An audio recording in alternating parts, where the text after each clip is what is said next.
आप सबका स्वागत करते हैं आज के विशेष कार्यक्रम सीधी बात स्वामी जी के साथ। आपकी बातें थोड़ी लिखी, थोड़ी चटपटी, थोड़ी मीठी, सारे प्रश्नों का उत्तर हम लेंगे सीधे स्वामी जी के साथ। तो आइए हम अपने स्टूडियो में स्वागत करते हैं आज के हमारे विशेष अतिथि श्रीमान सुंदर गोपाल जी का। जोरदार तालियों से स्वागत करिए।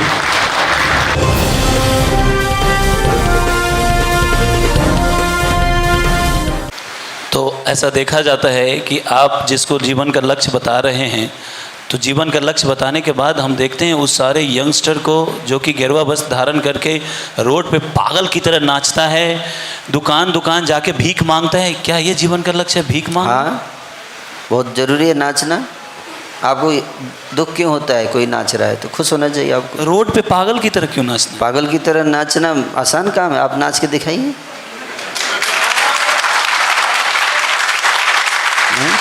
हम नाचते हैं, शादी वादी में नाचते हैं। आपके चेहरे पे हमेशा टेंशन दिखाई दे रहा है मेरे को। भाई वो खुशी से नाच रहे हैं, आपको क्या प्रॉब्लम है? कोई खुशी से नाच रहा है तो आपको खुश होना चाहिए ना। तो प्रॉब्लम है भीख क्यों मंगवाते हैं आप उनसे? इतना पढ़ा लिखा के मम्मी पापा खर्चा करके उसको इतना बड़ा किया, आप उसको ला के भिखारी बना देते हैं। भिखारी? आप भिखारी बोलते हैं उनको? तो क्या बोलेंगे? भीख मांगने वाले को भिखारी तो बोलेंगे। जब इस पैंट शर्ट का असर है आपके ऊपर, ये कोट बने ना, ये अंग्रेजों का, इसके असर है आपके दिमाग पे। ये भूत की तरह चढ़ के बोल रहा है। आप संतों को भिखारी बोलते हो, जिनका दर्शन करने से धरती पवित्र हो जाती है। संत जब चरण रखते हैं पृथ्वी पे तो धरती पवित्र हो जाती है। आप उसको भिखारी बोलते हो? हैं, जहाँ संत के चरण पड़ जाते हैं वहाँ मंगल होता है। वो तो उनका कृपा है, कृपा है इस धरती पे कि लोगों को अवसर देते हैं कुछ सेवा करने का। उनको तो कुछ चाहिए नहीं, वो तो सब कुछ छोड़ देते हैं। कोई ऐसा एक एग्जाम्पल आप दे सकते हैं कि सोसाइटी में किसी के यहाँ आपके संत गए और चरण पड़ा और उनका कल्याण हो गया? हाँ, बहुत बहुत ऐसे उदाहरण हैं। एक छोटा सा कोई? बहुत सारे उदाहरण हैं। आप देखो इतने सारे भक्त हैं यहाँ, किसी से भी आप पूछ लीजिए।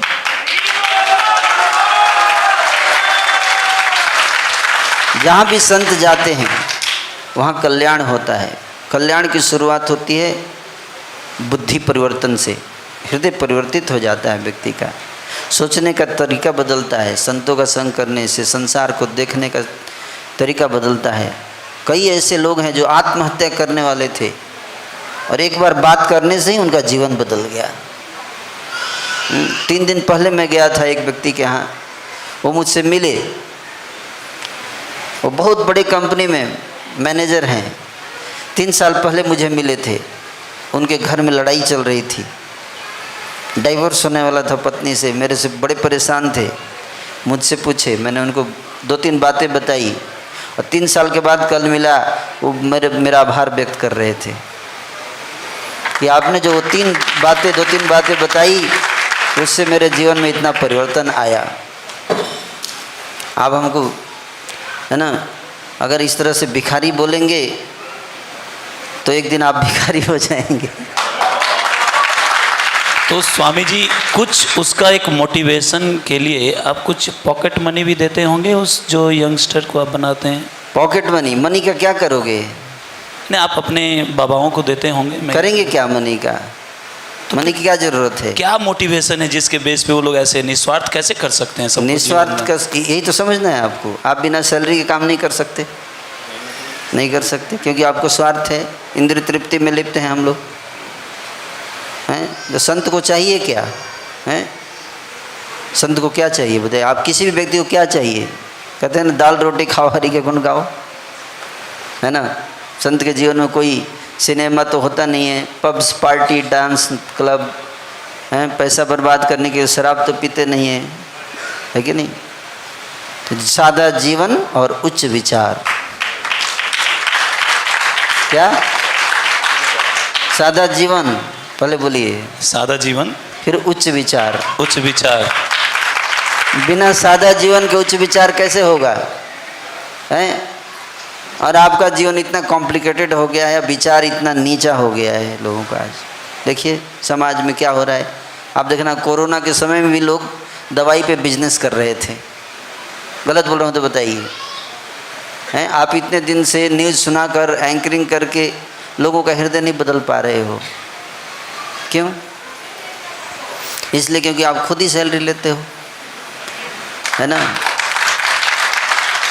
जो व्यक्ति खुद ही लोभी है वो दूसरों को स्वार्थ निस्वार्थ कैसे कर सकता है। संत को देख के लोग सोचते हैं अरे ये महात्मा जी देखो हैं कितने निस्वार्थ हैं, इनके पास न प्रॉपर्टी है, न ज़मीन है, न बैंक बैलेंस है, न पर्सनल गाड़ी है, फिर भी खुश है। मैं क्यों भाग रहा हूँ इन सब चीज़ों के पीछे। देखने मात्र से उनको लगता है अरे मैं तो बहुत अच्छा हूँ। तो इस प्रकार से समाज में संतों का होना बहुत ज़रूरी है। वो भिखारी हैं नहीं, है ना, भिखारी हम लोग हैं। क्यों? हमारे पास सब कुछ है लेकिन खुशी नहीं है, तो भिखारी हुए ना। और संतों के पास कुछ नहीं है लेकिन क्या है? खुशी है, आनंद है। जिसके पास आनंद है वही धनी है कि नहीं? जिसके पास आनंद है वही धनी है। और नहीं तो आपके पास करोड़ों रुपए है लेकिन आप, है ना, डिप्रेशन के शिकार है, क्या आप उसको धनी बोलेंगे? बोलिए। हाँ, इस बात में थोड़ा सा एग्री करता हूँ मैं। आनंद तो चाहिए, यस। लेकिन मेरा पॉइंट है यदि सारे आप एजुकेटेड लड़कों को आप अपनी तरफ बाबा बना देंगे और सब हरे कृष्णा हरे रामा करते रहेंगे रोड पे, जिसको आप भिखारी नहीं बोलते, हम तो भिखारी बोलते हैं, भीख मांगते हैं।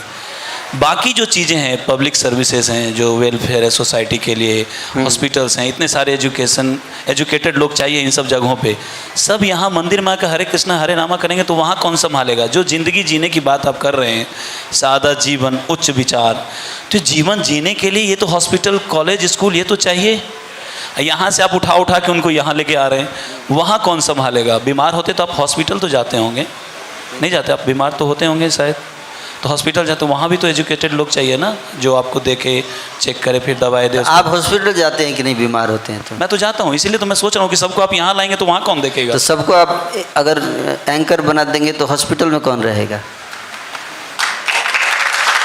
हम तो मोटिवेट करते हैं इतने थ्रू चैनल के माध्यम से। सबको अगर एंकर बना देंगे आप तो हॉस्पिटल में कौन इलाज करेगा? आप एंकरिंग छोड़ दो, फिर आप मेरे को बोल रहे हो हर समाज में हर प्रकार के लोगों की आवश्यकता है। जैसे डॉक्टर की आवश्यकता है, जैसे एंकर्स की आवश्यकता है ना, उसी तरह समाज में संतों की भी आवश्यकता है। ये नहीं कि सारे संत बन जाएंगे तो हॉस्पिटल कौन चलाएगा।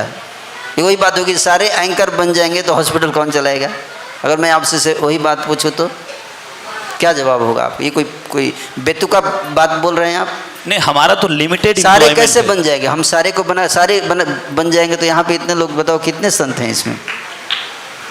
हमारे इस्कॉन में 99% लोग गृहस्थ हैं, केवल 1% भी ब्रह्मचारी नहीं है।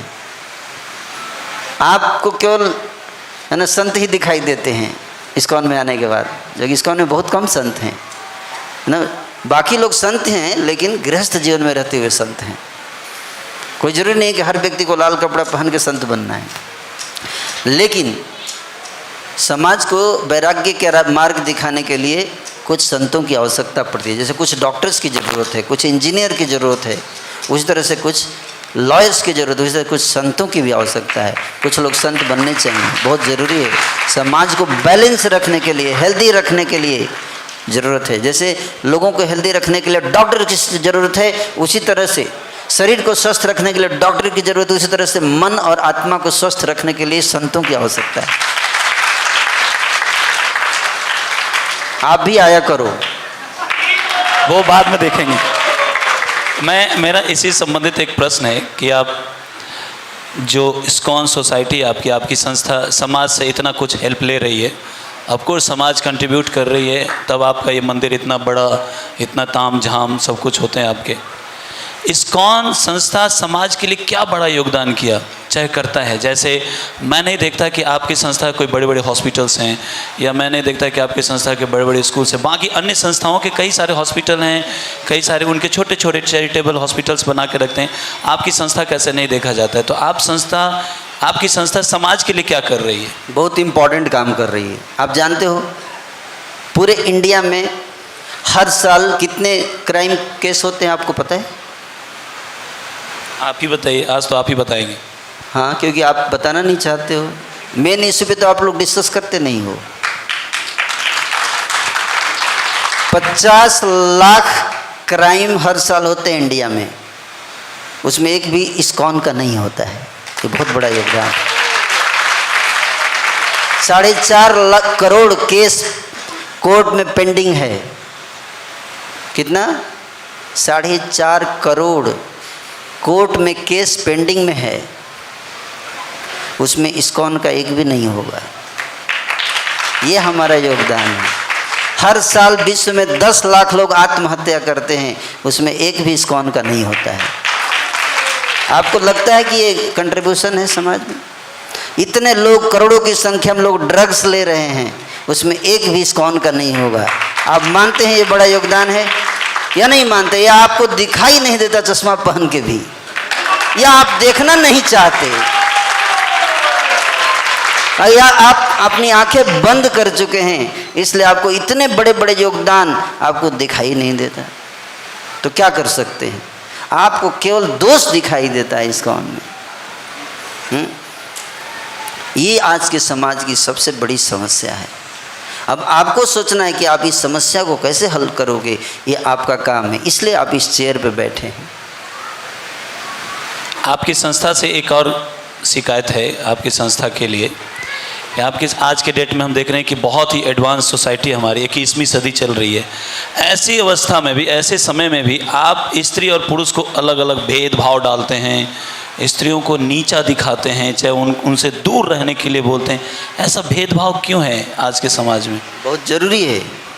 कम से कम हम आप लोगों की तरह शोषण नहीं करते, स्त्रियों को एक्सप्लॉइट नहीं करते, स्त्रियों को। उसको मन के हिसाब से नहीं करने देना भी तो शोषण है, उसको फ्रीडम ना देना भी शोषण है। नहीं, ये एक रोग है, काम का रोग। आज आप जान के आश्चर्यचकित हो जाओगे कि 4 लाख, पूरे इंडिया में 4 लाख केस हर साल स्त्रियों के प्रति होते हैं। आप क्या चाहते हो? आपको चुनना पड़ेगा, डिसाइड करना पड़ेगा। ये काम का रोग है, हर व्यक्ति पीड़ित है कि नहीं पीड़ित? एक तरफ आप दूसरों को सिखाते हो परदारे सुमातृवत, दूसरे की पत्नी को मां के रूप में देखना, और आप मिक्सिंग करते हो। मिक्सिंग करने से क्या होता है? मिक्सिंग करने से ये रोग ऑलरेडी सबके अंदर है, आप उसको बढ़ाते हो, आप उसको बढ़ा रहे हो। इसलिए आज के समाज में आप देखो डाइवोर्स केसेस जितने बढ़ रहे हैं। क्यों बढ़ रहे हैं बताइए? क्योंकि स्त्री और पुरुष मिक्सिंग करते हैं। जरूरत से ज़्यादा मिक्सिंग करने के कारण संबंधों में समस्याएं आ रही हैं। तो इसलिए हम अलग बिठाते हैं, अलग बिठाते हैं इसलिए बिठाते हैं क्योंकि स्त्रियां स्त्रियों के साथ रहती हैं, सबको अलग नहीं करना है। पुरुष पुरुष के साथ रहे, पति और पत्नी एक दूसरे से दूर नहीं बैठते। आप घर में रहिए जहाँ पे ऐसे थोड़े कि हर जगह जो है वो स्त्री पुरुष साथ में रहेंगे, नहीं। तो इसलिए समाज के कुछ मर्यादाएं हैं, उसका पालन हर व्यक्ति को करना चाहिए। नहीं करेंगे तो आज या कल आपके समाज में समस्याएं आएंगी। तो इसलिए इस्कॉन जो है इस बात को समझाता है। इस्कॉन नहीं, वैदिक शास्त्र ऐसे कहते हैं कि स्त्री और पुरुष जो हैं वो उनको दूर रहना चाहिए एक दूसरे से, स्वयं एक दूसरे से एक डिस्टेंस, रेस्पेक्टेबल डिस्टेंस बना के रहना चाहिए। डिसरेस्पेक्ट नहीं, यानी कि हम स्त्रियों को दूर रखते हैं, हम स्त्री से दूर रहते, वही सम्मान है उसका। नहीं तो लोग नज़दीक जाते हैं और फिर उसका शोषण करना शुरू कर देते हैं, है ना, उसको एक्सप्लॉइट करना शुरू कर देते हैं। आज देखो इतने सारे केसेस चल रहे हैं, इतनी सारी समस्याएं चल रही हैं समाज में इससे रिलेटेड, हर जगह झगड़े, है ना, इतने केसेज आ रहे हैं एडल्ट्री के। क्यों आ रहे हैं आप बताओ? Who is responsible? घर टूट रहे हैं, कौन जिम्मेदार है इसका? हम घरों को जोड़ते हैं, हम घरों को तोड़ते नहीं।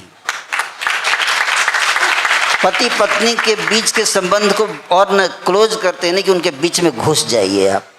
और उसको तोड़ दीजिए। ये असुरों की पॉलिसी है। स्त्री को स्वतंत्रता देने के नाम पे स्त्री का शोषण करते हैं, स्त्री को ऑब्जेक्ट ऑफ डेकोरेशन के रूप में प्रस्तुत करते हैं। ये अच्छी बात नहीं है, इससे किसी का कल्याण नहीं होगा। स्त्री का अपना सम्मान है, वहाँ पे स्त्री को सम्मान मिलता है, वैदिक संस्कृति में उसका सम्मान है। लेकिन आजकल की संस्कृति में स्त्री का कोई सम्मान नहीं है। ये केवल दिखावा है कि स्त्री का सम्मान हो रहा है। स्त्री इतनी स्ट्रेस में है, इतनी डिप्रेशन में जाती है, जॉब करने जा रही है वहाँ भी स्ट्रेस डिप्रेशन है, जो भी देखता है उसको एक्सप्लॉइट करने का प्रयास करता है। ये समाज की स्थिति है आज की। ये समाज विकसित समाज नहीं है, है ना। आप क्या बताओ कितने लोग हैं जिनको अपनी इंद्रियों पे बस है? क्या आप समझते हैं कलयुग में लोग जितेंद्रिय हो चुके हैं कि स्त्री उनके बगल में बैठेगी और उनको कोई आकर्षण नहीं होगा? आप मानते हो ये बात को? कौन सा पुरुष इस सभा में बैठा है जो बोल सकता है कि मैं जितेंद्रिय हूं, स्त्री मेरे सामने आती है तो मुझे आकर्षण नहीं होता? कौन सा पुरुष है ऐसा बोल सकता है? तो क्यों ना हम एक्सेप्ट करें कि हम एक रेस्पेक्टेबल डिस्टेंस बना के बैठे। कोरोना का समय आया था तो आप 6 फीट की दूरी बना के बैठे थे, क्यों बताइए? 6 फीट दूरी, मास्क है जरूरी, समझने का प्रयास कीजिए। और सरकार अनाउंस कर रही थी, आप सरकार को क्यों नहीं, आप क्यों बांट रहे हैं, दूर कर रहे हैं लोगों को? ये जरूरी है क्योंकि आपके अंदर वायरस घुस सकता है, और वायरस घुस जाएगा तो आपके सारे सिस्टम को इन्फेक्ट कर देगा। इसलिए डिस्टेंस बना कर रखिए, इसी में अच्छा है। आपके संस्था के लिए एक और आरोप है आपके ऊपर, क्योंकि आप संस्था के रिप्रेजेंटेटिव तो आप ही हैं। आरोप यह है कि आप लोग पैसे वाले को ज़्यादा अहमियत देते हैं, जो आपको ज़्यादा देता होगा उसको आप वीवीआईपी करके अंदर लाते हैं, जो बेचारे नहीं देने उसमें सक्षम है उसको लंबी लाइन में फंसा देते हैं।